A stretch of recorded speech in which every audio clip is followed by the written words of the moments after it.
지금부터는 전자서명과 프라이버시에 대해서 설명드리겠습니다. 전자서명은 인증을 목적으로 하기 때문에 본질적으로 서명한 주체가 명확하게 나타납니다. 우리가 공개키 방식에서 인증서를 사용하고요. 이 인증서에는 신원정보가 포함이 돼서 이 신원정보와 공개키를 바인딩합니다. 따라서 어떤 전자서명 값을 보게 되면 그리고 그 전자서명 값을 특정한 공개키로 확인하게 되면 이 전자서명을 누가 했다, 김상진이 했다, 홍길동이 했다라는 것을 알 수 있습니다. 그런데 적법한 사용자가 서명한 것이지만 어떤 특정한 사용자가 서명한 것인지 모르게 하고 싶을 수 있는데 이것을 익명인증 기술이라고 하고, 이 익명인증 기술을 제공하는 방법에는 여러 가지 방법이 있습니다. 은닉서명은 조금 요 익명인증 기술하고 조금 좀 성격이 다를 수 있는데 어쨌든 요 네 가지 방법을 살펴보겠습니다. 먼저 익명인증서입니다. 우리가 인증서는 아까도 설명드렸듯이 신원정보와 공개키를 바인딩해주는 문서입니다. 김상진의 공개키를 연결시켜주는 거예요. 그런데 우리가 인증서를 발급할 때 꼭 김상진이라는 또는 다른 사용자의 신원정보를 넣을 이유는 없습니다. 여기에 다양한 것들을 넣어서 다양한 정보와 공개키를 바인딩할 수 있습니다. 그래서 예를 들면 실명 대신에 역할 인증서를 넣을 수 있습니다.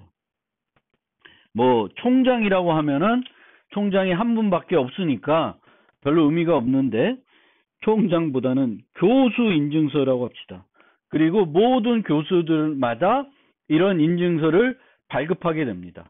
그러면 교수와 한기대 교수만 발급받은 인증서가 있어요. 그러면 이걸 이용해서 그러니까 이 공개키에 대응되는 개인키로 전자서명을 하게 되면은 한기대 교수가 서명한 건 맞지만 한기대 교수 중에 누가 서명했는지는 모를 수 있습니다. 이게 익명 인증서 개념이 되겠습니다. 그래서 실명 대신에 익명으로 또는 뭔가 다른 걸로 인증서를 발급해서 사용하는 겁니다. 그런데 항상 같은 익명으로 서명할 경우에는 불연결성을 제공하지 못하므로 강한 프라이버시를 제공이 가능하지 않습니다. 예를 들면 신원정보 대신에 뭐 애플이라고 하는 익명 아이디와 공개키를 매핑해서 발급했다. 그러면 그리고 이 인증서를 김상진이 계속 사용한다. 그러면은 이 인증서를 이용해서 서명된 것은 애플이라는 익명 아이디를 쓰는 사람이 한 것이지만 누가 했는지는 모르게 되는 거죠. 그런데 애플 아이디를 사용하는 사람이 한 명이고 늘 김상진은 애플 아이디로 전자서명을 하게 되면은 이 서명값들은 모두 연결이 되겠죠. 다 애플 아이디로 한 거고 한 사람이 한 걸로 되기 때문에 이 전자서명들은 같은 사람이 한 거예요. 누가 했는지 모르지만. 그래서 이 익명 인증서를 사용할 때 하나의 익명을 한 사용자가 계속 사용하게 되면은 불연결성을 제공할 수는 없습니다. 하지만 여러 사용자들이 다 애플 아이디, 아까처럼 한기대 교수라고 하는 인증서로 발급하면 그 교수들 중에 누가 했는지는 모를 수 있습니다. 그래서 익명 인증서를 어떻게 사용하냐에 따라서 이제 약한 프라이버시를 제공할 수 있고 강한 프라이버시를 제공할 수 있습니다. 만약에 이렇게 하나의 아이디로 사용했을 때 연결되는 문제를 극복하기 위해서 다수의 익명인증서를 발급할 수가 있는데, 이럴 경우에는 한 사용자가 여러 개의 인증서를 발급받아야 되는 문제가 있고, 또 그 프라이버시를 좀 더 강하게 제공하고자 하면은 주기적으로 재발급 받아야 되는 문제점도 있습니다. 애플을 쓰다가 바나나로 바꾼다든지 뭐 그레이프로 바꾼다든지 이런 것들을 해야지만 프라이버시를 점점 확보해 줄 수 있습니다. 그리고 익명 인증서를 사용할 경우에는 인증기관이 있다고 가정하는 거고, 이 인증기관은 신원과 익명 아이디를 매칭시킬 수가 있습니다. 익명 아이디랑 매칭을 안 하더라도 일련 번호와 매칭을 시킬 수 있습니다. 인증서의 일련 번호와 매칭을 시켜서 저 인증서는 김상진 거다라고 갖고 있으면 언제든지 인증기관은 철회를 할 수 있습니다. 따라서 이런 조건부 익명성을 제공할 수 있지만 인증기관이 너무 많은 권한을 갖고 있는 형태가 될 수도 있습니다. 그 다음에 익명인증서 말고 신원 기반에서는 공개키를 이런 식으로 이 사용자의 신원을 나타낼 수 있는 뭔가 신원 정보를 이용해서 공개키를 계산하는데, 여기에 또 애플과 같은 그레이프와 같은 익명 아이디를 포함해 가지고 또 그 공개키를 만들 수 있고, 거기에 대한 개인키를 발급해서 사용할 수 있습니다. 이 경우에도 하나의 익명 아이디를 한 사용자가 계속 사용하게 되면 불연결성이 제공되지 않기 때문에 강한 프라이버시를 제공할 수 없고, 그 문제를 극복하기 위해서 여러 익명 아이디에 대한 그 개인키를 발급받아서 사용할 수 있는데, 이 경우에도 이제 그런 여러 개를 유지해야 되는 문제, 발급받는 문제, 주기적으로 갱신하는 문제들이 생깁니다. 그래서 익명 인증서, 익명 아이디, 그러니까 기존에 사용했던, 우리가 일반적으로 사용했던 공개키에서는 공개키와 그 사용자를 식별하는 신원 정보를 연결해서 발급하는데, 굳이 신원 정보를 연결해서 발급하는 것이 아니라 다양한 용도로 발급해서 사용할 수 있다는 것이고, 그렇게 활용하게 되면 프라이버시를 좀 더 제공할 수 있다라는 것이 되겠습니다. 그 다음부터는 그 익명 프라이버시를 제공하기 위해서 개발이 된 특수 기법들을 두 가지 소개를 하려고 그래요. 그룹 서명, 링 서명. 그래서 그룹 서명에서는 그룹 관리자와 그룹 멤버들이 존재하게 되는데, 이 그룹 관리자는 그룹 공개키를 공개를 하고 각 사용자한테 그룹 개인키를 줍니다.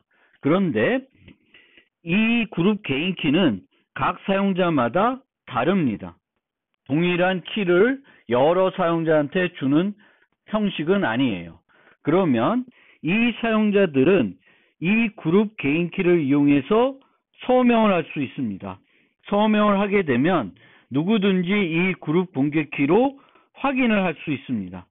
그런데 이걸로 확인을 할 수 있지만 이 그룹에 소속된 많은 사람들 중에 누가 했는지는 확인하는 사람은 알 수 없습니다.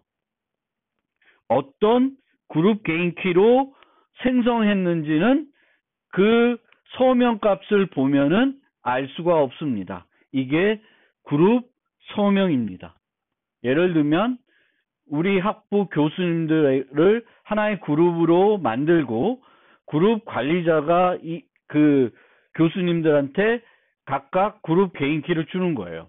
그러면 각 교수는 그 그룹 개인키를 이용해서 전자 서명을 할 수 있고, 그렇게 되면 이 서명값은 한기대 컴퓨터공학부 교수가 했다는 것은 맞지만 교수들 중에 누가 했는지는 알 수 없게 되는 거예요. 이 그룹 서명의 요구사항은 그룹 멤버들만 서명할 수 있어야 됩니다. 즉 그룹 개인 키를 발급받은 사용자들만 서명을 할 수 있습니다. 그렇게 돼야지만 그룹 공개 키로 확인을 할 수 있습니다. 확인자들은 그룹 멤버 중에 한 명이 서명했다는 걸 확인할 수 있지만 누가 실제로 서명했는지는 알 수 없습니다. 그리고 두 개의 그룹 서명이 주어졌을 때 동일한 멤버가 서명한 건지 알 수 없습니다. 즉 불연결성을 제공하기 때문에 강한 프라이버시를 제공해주는 기법이 되겠습니다. 그 다음에 그룹 멤버들이 공모하여도 다른 특정 그룹 멤버가 서명한 것으로 올가맬 수는 없습니다. 요거는 요 5번째 요구사항하고도 연결이 되는데 분쟁이 발생했을 경우 실제 서명자를 밝혀낼 수 있습니다. 그룹 관리자는 철회할 수 있는 능력을 갖고 있습니다. 물론 이 능력은 임계 기반을 써서 분산시킬 수도 있습니다. 따라서 요 요구사항 4는 서명들을 그 A와 B가 그룹 개인 키들을 각각 갖고 있겠죠. 이것들을 어떻게든 이용해 가지고 뭔가 나중에 C의 그룹 개인 키로 서명한 것처럼 만들 수 없다는 거예요. 이 서명을 철회했을 때 C가 한 것처럼 만들 수가 없습니다. 혼자서도 안 되고 여러 명이 공모해도 안 된다는 것입니다. 그런데 이 그룹 서명은 한 가지 약간 조금 개선돼야 될 여지가 있는 부분이 있습니다. 이 그룹 개념이므로 늘 그룹 개념이면 우리가 그룹 키 프로토콜에서도 살펴봤듯이 동적성에 대한 보완을 제공해야 돼요. 즉 그룹 멤버의 변경을 적절히 처리할 수 있어야 됩니다. 가입은 그룹 관리자가 그룹 개인 키를 그냥 발급해 주면 되기 때문에 문제가 없습니다. 그런데 그룹 멤버가 탈퇴를 하면 이 사용자는 더 이상 그룹 서명을 하면 안 되는 경우가 생길 수가 있겠죠. 그러면 그 사용자는 더 이상 가지고 있던 개인 키로 서명을 못하게 해야 돼요. 그렇게 하기 위해서는 그룹 공개 키의 갱신이 필요하고 이게 갱신이 되면 모든 사용자의 그룹 개인 키의 변경이 필요할 수 있습니다. 이게 효과적이지 않다는 것이에요. 그래서 보통 어떤 방법을 쓰냐면은 그룹 공개 키를 갱신하고 탈퇴한 사용자를 제외한 다른 모든 멤버에게 값을 전달해 줍니다. 그러면 이 값을 이용해서 그룹 개인 키를 갱신하도록 하는 방법을 많이 써요. 또 하나의 방법은 우리가 인증서에서 쓴 것처럼 폐지 목록을 탈퇴한 사용자의 목록을 배포합니다. 그러면 확인을 할 때 이 사용자가 한 것인지 아닌지 여기에 있는 멤버들이 탈퇴된 멤버들이 한 건지 아닌지를 확인할 수 있도록 하는 방법도 사용할 수 있습니다.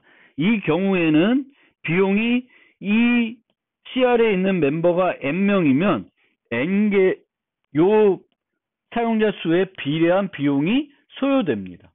그래서 이것도 효율적인 방법은 될 수는 없습니다. 또 한 가지 또 개선돼야 될 점 하나 더 쓰면 이 그룹 서명은 기존 일반 서명에 비해 계산 비용이나 서명값의 크기가 상대적으로 많이 들거나 크다는 문제점도 있습니다. 이 부분도 개선할 여지들이 있는 그런 방법이 되겠습니다. 그런데 요즘은 컴퓨터 성능도 좋아지고 뭐 이렇기 때문에 조금 이런 계산 비용이 높아지고 서명 크기가 커지는 것은 크게 실제 사용하는 데 있어서 큰 문제는 안 되고 있습니다.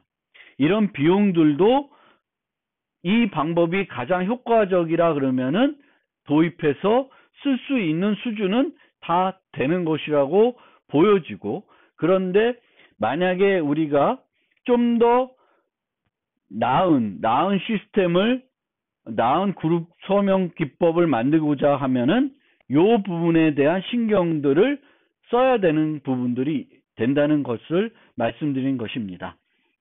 그 다음에 링 서명은, 그룹 서명은 그룹이 보통 뭐 동접성이 있지만 고정된 상태에서 어떤 서명값이 제시됐을 때 이 멤버들 중에 누가 했는지 모르게 하는 것이 그룹 서명이에요.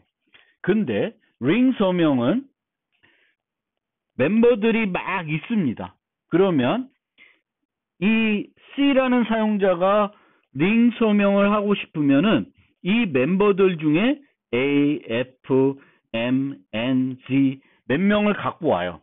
그래서 자기의 공개키까지 포함해서 링을 만듭니다. 그리고 서명을 해요. 그러면은 그 서명 결과는 이 링을 구성하는 멤버들 중에 누가 했는지 모르게 되는 것이 링 서명입니다. 따라서 링 서명은 매번 서명할 때마다 링을 바꾸게 돼요. 매번 링을 바꿉니다. 그런데 매번 바꾸더라도 C가 서명하는 거면 늘 C는 그 링에 포함이 되게 되겠습니다. 그래서 A, B, C, D, E가 링으로 구성되어 있고 M, N, O, P, Q 뭐 이렇게 돼 있다. 그러면은 이 두 개의 링으로 봤을 때는 뭘 알 수 있어요? 전혀 다른 사용자가 했다는 것은 알 수 있습니다. 그래서 이 링 서명은 그 링을 구성해야 되기 때문에 프라이버시를 보장해주는 측면이 있지만 어떤 불연결성이라는 측면에서 보면 그룹 서명하고는 조금 성격이 다릅니다. 그리고 이 링 서명도 철회 가능한 링 서명도 존재를 합니다. 거기까지 이제 처음에는 철회를 어떻게 해가지고 C를 밝혀내는 걸 못했었는데 지금은 그런 것도 이제는 기술적으로 가능하게 만들어져 있습니다. 실제 모네로라거나 암호화폐에서는 프라이버시를 향상시키기 위해서 링 서명을 사용하고 있습니다. 링 서명을 사용하게 되면은 이 여러 유저들 중에 실제 그 중에 누가 뭔가 지불했는지를 모르게 한다든지 이런 방법을 써서 링 서명을 활용하고 있습니다. 은닉 서명을 설명드릴 텐데 이 은닉 서명은 초창기 암호화폐를 만들 때 그 프라이버시를 제공하기 위해서 많이 사용했던 기술입니다. 기존의 그룹 서명과 링 서명은 서명자를 숨기는 것입니다. 그런데 은닉 서명은 서명자를 숨기는 것이 아니라 그 서명한 사용자가 준 값을 나중에 사용하게 되는데 이 사용자가 사용했을 때 서명자는 누가 사용하는 건지 자기가 서명해서 줬을 때 누구에게 줬는지를 모르게 하는 기법이 되겠습니다. 그래서 조금 특이하다고 볼 수 있습니다. 그래서 원래 본질적으로 서명자는 자신이 서명하는 내용을 알아야 되는 거죠. 근데 은닉 서명은 서명자는 자신이 서명하는 내용을 전혀 알 수 없습니다. 그러니까 이 자체가 되게 어색한 거죠. 내가 나에게 책임을 물을 수 있는 전자 서명을 하는데 내용을 보지 않고 서명을 해주는 거예요. 그래서 상당히 위험한 요소를 갖고 있습니다. 이 은닉 서명은 초기 암호화폐, 전자화폐나 전자선거에 사용자의 익명성을 제공하기 위해서 많이 썼습니다. 이 원리를 설명드리면은 이 사람의 프라이버시를 이제 보장하려고 하는 거예요.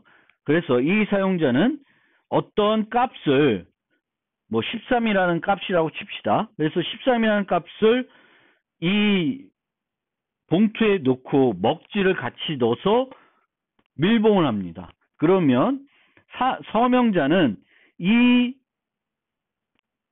봉투 안에 어떤 값이 들어있는지는 알 수 없습니다. 열어보지 않아요. 열어보지 않고 그 위에다가 전자서명을 하게 됩니다. 서명 내용을 보지 않고 서명을 하게 돼요. 그러면 그 밀봉된 상태로 다시 그 서명을 요청했던 사용자한테 주게 되면 사용자는 그것을 개봉해서 요 값을 쓰게 됩니다. 근데 요 값은 이 서명자가 서명한 값이 기록이 되어 있는 거예요. 유효한 서명 값인데 이 사용자는 내가 언제 13번에 대해서 서명했는지는 모르게 됩니다. 그럼 나중에 이 13번이 사용이 되면 이 서명자는 앨리스와 프로토콜 수행할 때 13번을 해줬는지, 밥이랑 했을 때 했는지, 캐롤이랑 했을 때 했는지를 알 수 없게 됩니다. 그래서 이런 식으로 이 13번이라는 게 전자화폐이면은 이 사용자가 이 전자화폐를 쓰면은 사용자는 나중에 일련 번호가 13번인 전자화폐를 보더라도 그때 앨리스한테 나누어줬던 건지, 발급해줬던 건지, 밥에게 발급해줬던 건지, 캐롤에게 발급해줬던 건지는 알 수 없게 됩니다. 실제 RSA에 기반한 은닉서명 프로토콜을 실제 보여드리면은 어떻게 하냐면은 원래는 HM에 D승을 해서 서명을 하겠죠. 그런데 이 그 서명을 받고자 하는 사용자는 거기다가 랜덤한 값을 하나 생성한 다음에 그 서명자의 공개키로 거듭 제곱해서 요 서명받을 값에 곱해줍니다. 곱해주게 되면 이 서명자는 R을 모르기 때문에 HM을 빼낼 수가 없습니다. 그러면 요게 가면 서명자는 이 값을 모르는 상태에서 D승을 해서 주게 됩니다. 그러면 HM의 D승이 되고 R2의 D승이 됩니다. 근데 R2의 D승은 RS에서 알고 있겠지만 R과 똑같습니다. 그러면 여기서 R을 인버스를 곱해서 제거를 해주면 남는 거는 HM의 D승만 남게 되겠습니다. 그래서 이렇게 하는 것이 RSA 기반 은닉서명 프로토콜이 되겠습니다. 뭐 RSA만 되는 건 아니고 다른 형태의 그 전자서명에서도 은닉서명 프로토콜들을 만들 수 있습니다. 그런데 이 은닉서명의 문제는 서명자는 서명하는 내용을 볼 수 없습니다. 그렇기 때문에 이 사용자의 부정, 잘못된 행위를 이 서명자는 알 수 없습니다. 이 문제를 어떤 식으로 초창기에는 극복했냐 하면은 cut and choose라는 기법을 썼습니다.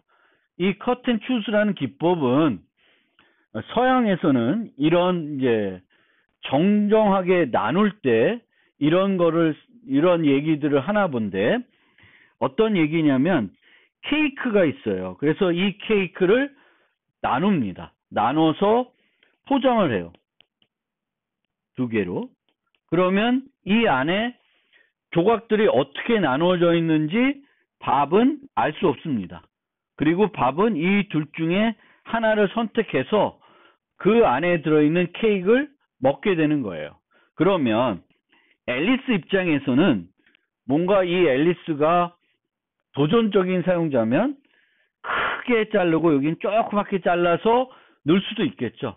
그런데 그럴 경우에는 만약 밥이 요걸 선택을 하게 되면 앨리스는 손해를 보겠죠.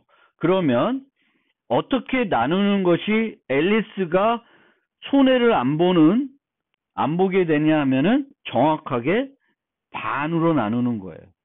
정확하게 반으로 나누면 밥이 어떤 것을 선택하든지 간에 앨리스는 늘 케이크의 반은 먹을 수 있게 되는 겁니다.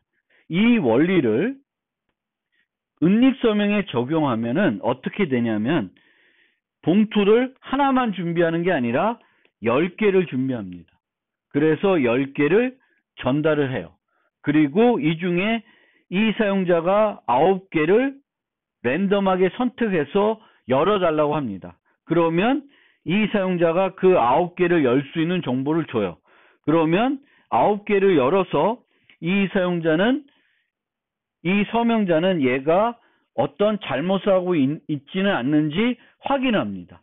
확인이 9개가 다 되면은 나머지 개봉하지 않은 마지막 하나의 서명에서 주게 됩니다. 여전히 어떤 값에 서명했는지는 얘는 모르지만 이 사용자가 엉뚱하게 이 내용을 구성해서 줄 수는 없어요. 확률적으로는 10분의 1이 되는 거죠.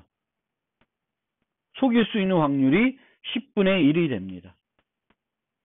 그런데 이렇게 컷앤추스를 하게 되면은 이 서명을 받는 사용자의 부정, 잘못된 행위를 드러낼 수는 있겠지만 교환돼야 되는 정보들이 너무 많을 수 있습니다. 그래서 효율적이지는 못한 방법이 되겠습니다.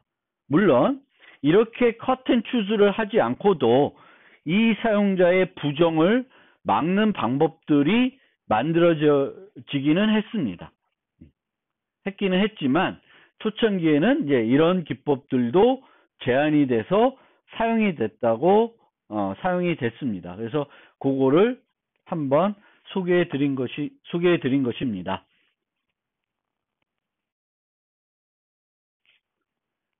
이 노트의 마지막으로 익명 통신하는 방법에 대해서 좀 소개를 하겠습니다. 익명 통신이라고 하는 것은 트래픽 분석을 통해 교환되는 메시지의 소스 노드와 목적 노드를 식별할 수 없도록 메시지를 교환하는 통신 방식이 되겠습니다. A와 B가 통신을 하고 싶은데 여러 노드를 거쳐서 전달이 되는 거예요. 그러면 요 사이사이에 교환되는 그 메시지를 보고 이 메시지는 A가 B에게 보내고 싶구나 라는 것을 할 수 없도록 하는 것이 익명 통신입니다. 그래서 익명 통신을 하기 위해서는 본질적으로 특정 노드를 식별할 수 있는 IP 주소나 MAC 주소를 사용하면 안 되는 거예요. 또는 이들을 사용하더라도 이들을 통해서는 소스 노드나 목적 노드를 식별할 수 없도록 해야 됩니다. 얘가 메시지를 원래 보낼 때는 메시지의 내용과 헤더가 들어가게 되겠고 헤더에는 그 시작 주소와 목적 주소가 들어가야 돼요. 그걸 알아야지만 목적 노드까지 라우팅을 해서 전달할 수 있습니다. 라우팅 한다는 것은 경로를 찾아가지고 준다는 거예요. 그런데 익명통신은 이런 것들을 숨겨가지고 어떻게든 숨겨가지고 이 사이사이에 있는 메시지를 보더라도 알 수 없도록 해야 됩니다. 그래서 요구사항은 노드의 관찰을 통해 노드의 관찰이라기보다는 노드와 이 노드가 수신하는 정보와 전송하는 정보 요 입장에서 보면 제가 얘를 관찰을 해요. 관찰자예요.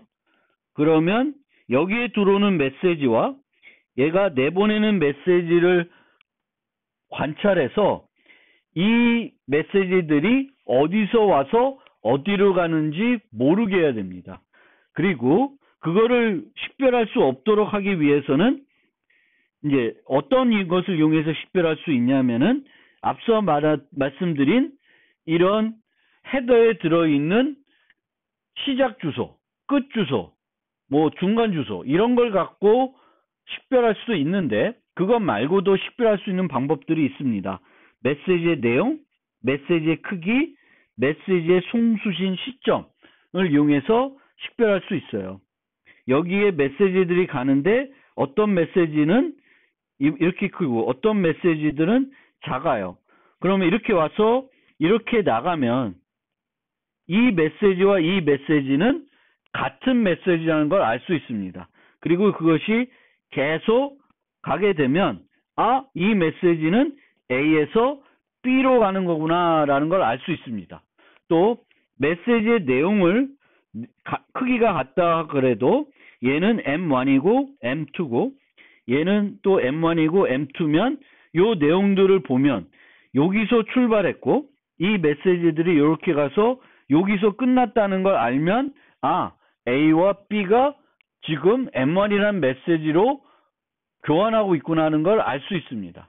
그리고 아까 설명하는 과정에서 말씀드렸지만 전혀 없던 게 아무런 행동을 안 하다가 메시지가 툭 튀어나오면은 이 메시지는 A가 전송한 메시지가 됩니다. 그래서 이런 것들을 모두 어떻게든 숨겨야지만 익명 통신을 제공할 수 있습니다. 그래서 이것은 그렇게 간단한 문제가 아닙니다. 그러면 메시지 내용을 이용해서 식별할 수 없도록 하기 위해서 여기에 메시지가 들어가고 여기에 메시지가 이제 나올 텐데 중계가 돼야 되니까 그러면 여기에 M1이고 여기에 M1이면 알 수 있죠. 그래서 그것을 숨기기 위해서 암호화를 해야 돼요. 암호화를 해야 됩니다. 암호화를 하면 이 메시지와 이 메시지를 모르게 해야 되는 거죠. 근데 모르게 하기 위해서는 여기가 C 암호에서 결과가 C 값이고 여기가 C 값이면 또 연결이 돼요. 그 얘기는 여기서 뭔가 또 하나의 뭔가 일을 해야지만 여기는 C고 여기는 C 프라임으로 바뀌어져야지만 요 관찰을 통해서 아, 이 메시지와 이 메시지는 같은 메시지인지 다른 메시지인지 알 수 없습니다. 그 다음에 크기에서 식별할 수 있으니까 모든 메시지는 항상 일정한 크기로 만들어서 보내야 돼요. 그러면 채우기를 해야 되죠. 어떤 메시지는 작고 어떤 메시지는 길면 그 메시지의 크기를 통해서 식별할 수 있습니다. 그 다음에 송수신한 시점, 아까도 말씀드렸듯이 전혀 행동이 없다가 갑자기 메시지 하나가 툭 튀어나오면은 이 메시지는 이 노드가 송신하는 메시지인지 알 수 있습니다. 그리고 메시지가 여기에 도달했는데 메시지가 안 나와. 아무런 메시지도 안 나와요. 그러면은 이 중계가 멈추고 끝났다는 걸 알 수 있죠. 그래서 이런 것들을 모르게 하기 위해서는 어떻게 해야 되냐면 불필요한 메시지의 송신이나 지연이 필요합니다. 우리가 보통 메시지를 수신하게 되면 내 거예요. 그러면은 내가 이제 더 이상 중계를 끝낼 것이고 또 잘 받았습니다라고 확인 메시지를 거꾸로 보낼 수 있습니다. 이런 행위들이 다 그 익명통신에 어떤 식별할 때 도움이 되는 정보일 수가 있습니다. 그러면 나는 받아놓고 내 거예요. 그럼에도 또 중계를 하는 거예요. 그러면 이쪽에서는 불필요한 메시지가 되겠지만 속이기 위해서 그렇게 하는 거예요. 그리고 이런 리플라이도 받자마자 리플라이 하는 것이 아니라 좀 지연을 시킨다든지 아니면 뭔가 섞어서 준다든지 이런 걸 통해서 숨겨야 됩니다. 이렇게 해야지만 익명 통신을 할 수 있습니다.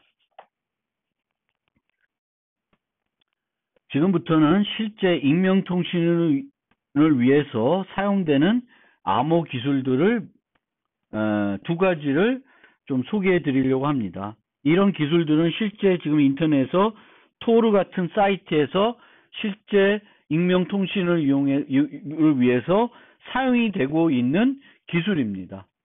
그래서 믹스넷은 어떤 개념이냐면 이 믹스넷과 뒤에 설명드리는 양파 라우팅은 결합해서 사용한다고 생각하셔도 됩니다. 그래서 아까 말씀드렸듯이 노드가 이렇게 건너가는데 메시지 내용을 통해서 식별할 수 없기 위해서 암호화를 한다 그랬어요. 그럼 이렇게 암호화를 하고 그 암호화된 상태를 그대로 내보내면은 똑같기 때문에 이 메시지와 이 메시지는 연결이 됩니다. 따라서 이 메시지가 들어오면은 뭔가 여기서 변화를 줘서 내보내야 돼요. 그래서 여기가 C면 여기는 C'으로 뭔가 바뀌어야 됩니다. 그걸 해주는 것이 믹스넷입니다. 그래서 믹스넷은 어떤 식으로 되냐면은 여러 겹으로 암호화된 데이터를 받아요.